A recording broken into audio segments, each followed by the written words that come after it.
श्री प्राणनाथ प्यारे की जय। बोलो श्री सद्गुरु महाराज की जय।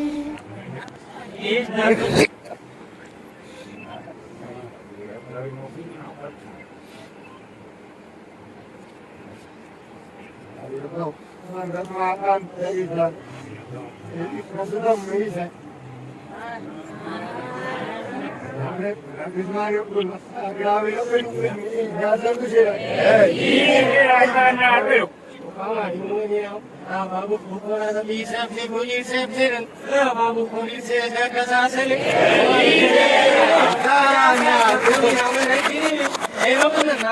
मुसलमान क्या करें क्या करें मुश्किल और अपने कार पाप ऐसा बाबू बिना रास्ते ना जमना ऐसा दूसरी दवा को तसर दूसरे बन के करो वो तेरा कुछ भी जीवित है सुखर मोना इधर भी विकास का हर पैसे ऐसा भी तेरे लग बना भाई जो आप भी आप ना आना कोई तरह का स्पॉन्सर रखे रहना वो तेरा कैसे आऊं बस રાજ્યની મહેરથી રાજ્ય જે કંઈ આપ્યું છે રાજ્ય જે સુંદર સાથને અપાવડાવે છે રાજ્ય જ કરે છે હું કશું જ નથી બરાબર અને બસ અમે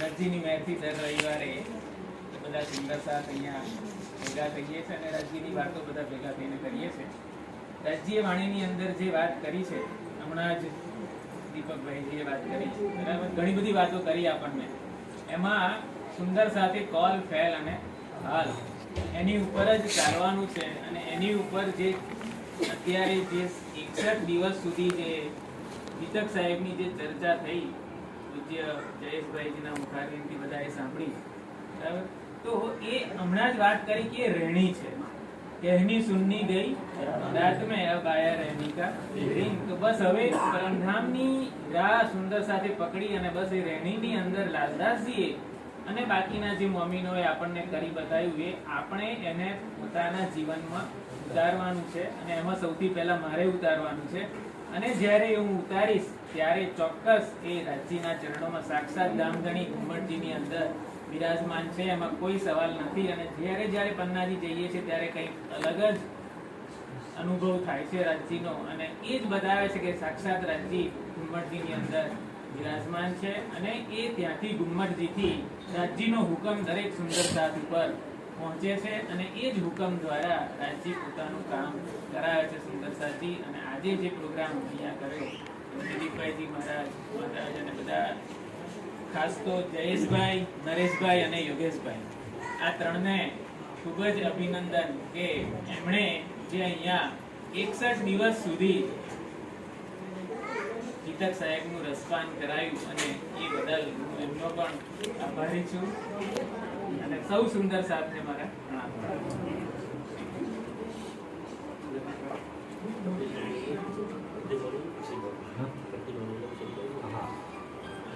प्रणाम जी सुंदर साहब जी।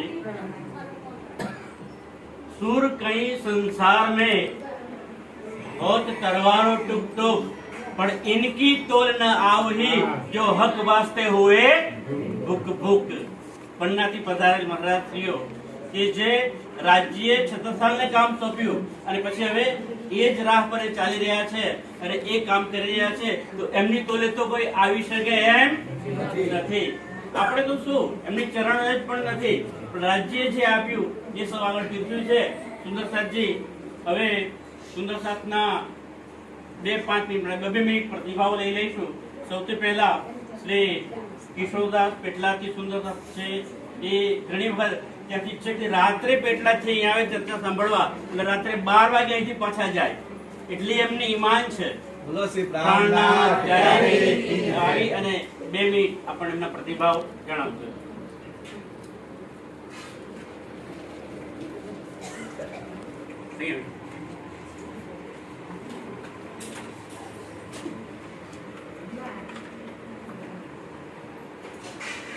આત્મસંબંધી ત્યારે સાથે તમારા પોતાના કોટી પ્રણામ એમનાથી વધારે ઋષિ અને સર્વપતિ મહાશ્રીઓ હવે હું શું કહું કે જયેશભાઈ નરેશભાઈ અને યોગેશભાઈ અને કાંજેભાઈ આ ચારે કેટલું રસપાન આપણને રાજ્યને વિલંબવાનું ભરાયું છે અને સખત એ લોકો મહેનત કરી અને 2 મહિના લગી આપણે પાણી તો કહે છે જાગો અને જગાવો એવું એમણે કામ કર્યું છે. ત્યારે હું તો કહું છું રાજ્ય એમને શક્તિ અને આવું જાગરીનું કામ કરતા રહે. મારી વાણીને વિરામ આપું છું. બોલે પ્રાણનાથ ત્યારે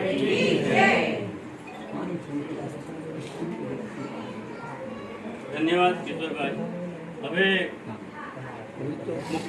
યોગેશભાઈ.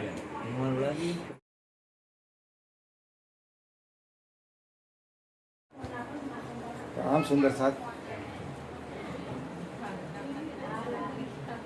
પન્નાથી પધારેલ દીપક રાજજી મહારાજ, દિલીપજી મહારાજ અને ભાઈ દિનેશભાઈ મહારાજ, ત્રણેય દ છે એટલે દેવાવાળા છે અને અમે લેવાવાળા છે. તમારી ચરણ રજ પડી એથી અમે તો ધન્ય થઈ ગયા.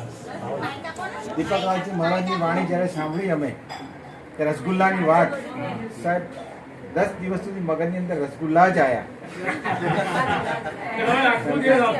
જે અમે ભૂલી ગયેલા એ વસ્તુ અમને યાદ આવી. એમને આજે મને બહુ સરસ ત્યારે પણ વાત કરીને આજે બી કરી કે તમે કોઈનું માનશો નહીં, તમે જાતે અનુભવ કરો. દિલીપ મહારાજે કહ્યું, જયેશભાઈએ કહ્યું કે દિલીપભાઈએ કહ્યું, એ માનવાની જરૂર નથી. વાણી કે એ માનો. અમારા જયેશભાઈ સાહેબ કાયમ આ જ વસ્તુ અમને કહે છે કે વાણીને વારંવાર વાંચો, વારંવાર વાંચો તો એનામાંથી જ તમને રસ્તો મળશે. ઘણા પ્રશ્નો મારા હતા. હું તો પહેલી વાર દીપકને સમજું છું, સાંભળું છું અને 61 દિવસ સુધી આવ્યો છું. આ રાજજી મહારાજને એ જ વિનંતી કરું કે અમને સદબુદ્ધિ આલે અને બધાને આલે કે આપણે આ ધર્મ તરફ વળીએ. ધર્મનો પ્રચાર અને પ્રસાર કરવાની જવાબદારી એ તો આપણી છે. સંપ્રદાય ધર્મની ઘણી બધી ઊંડી વાતો જયેશભાઈ કરી જે હું જાણતો નહોતો પણ જાણી. છતાંય ધર્મ પાછો પડવાનું કે એને ના જાગૃત થવાનું મેઇન કારણ કદાચ મહારાજજીએ એમ કહ્યું કે એનામાં અંકુર નથી. એ કદાચ અંકુરનો અભાવ, પણ અંકુર ફૂટાડવા માટે પણ જમીન તો પર્યાપ્ત આપણે કરવી પડશે. એને પાણી આપણે રેડવું પડશે, ખાદ આપણે રેડવું પડશે અને એ ખાદની જરૂર છે. મારા સુંદર સાહેબ, તમે તો બધા જાણકાર છો. હું થોડા સમયમાં એટલું સમજ્યો છું કે બહુ સુંદર ફળ બને અને વટવૃક્ષ બને એવું છે, પણ એને જરૂર છે ફક્ત એને સિંચવાની, એને પાણીની, એને ખાતરની, પણ એ જરૂર નથી. સમજ્યા? એટલે એ વસ્તુ ખાસ કરજો. હું તો એક નાનો માણસ છું, કશું બોલી શકું. બોલે પ્રાણનાથ ત્યારે ધામ કે સુંદર સાહેબજી 60 દિવસ સુધી મિત્રની જે ચર્ચા ચાલી મેં મોટા ભાગે આણંદથી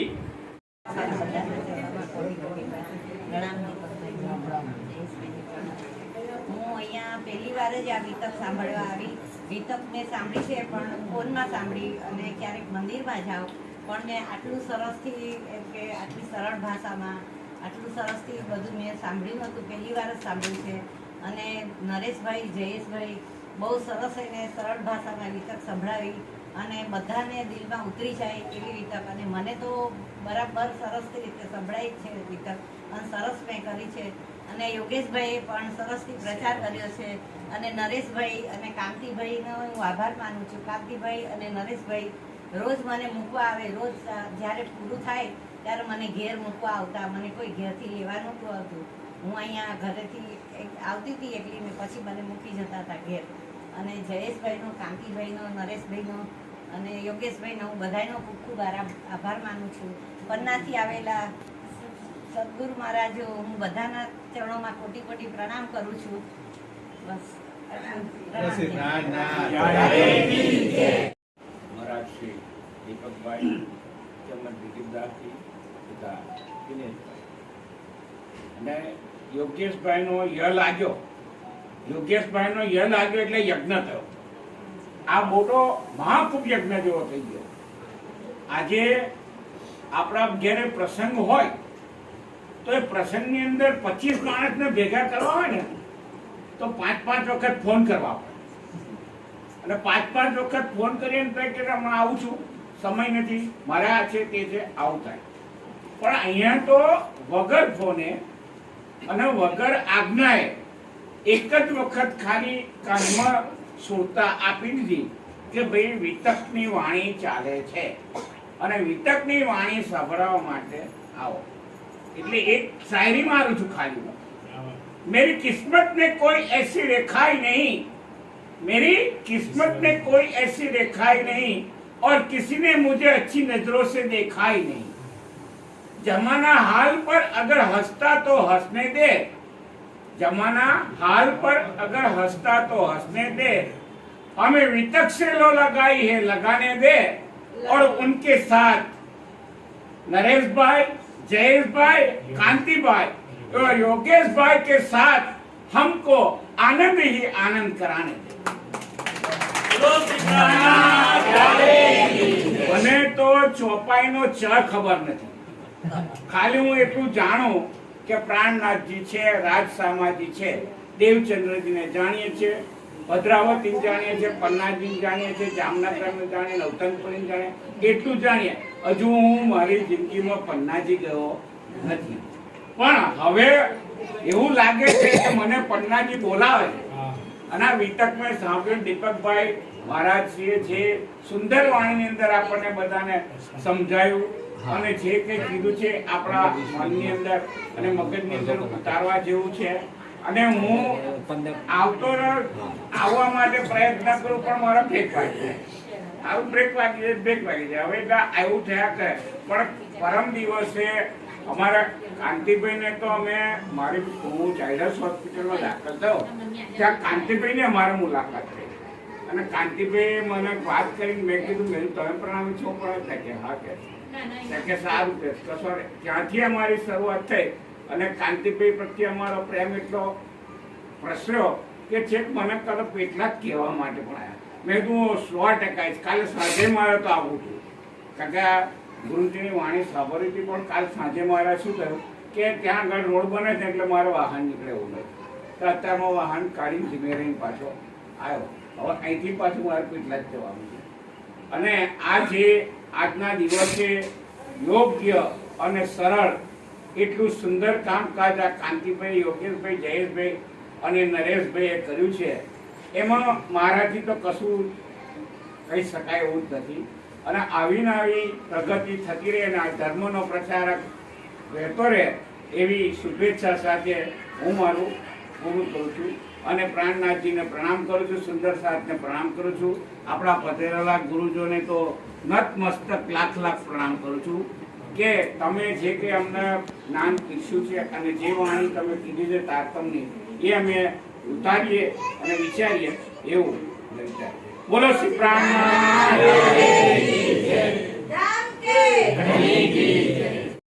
વાણીની ચર્ચા તો કરી પણ એમણે ચોપાઈ સરસ રીતે દોહરાવી, જેથી એવી રીતે ચોપાઈ બોલે કે મને તરત જ ખોલી જાય. તો એ નરેશભાઈને હું કરીને આભાર વ્યક્ત કરશે. પ્રણામ સુંદર સાથી. જયેશભાઈ જે કીધું છે એ તો એક એમની મહાનતા છે.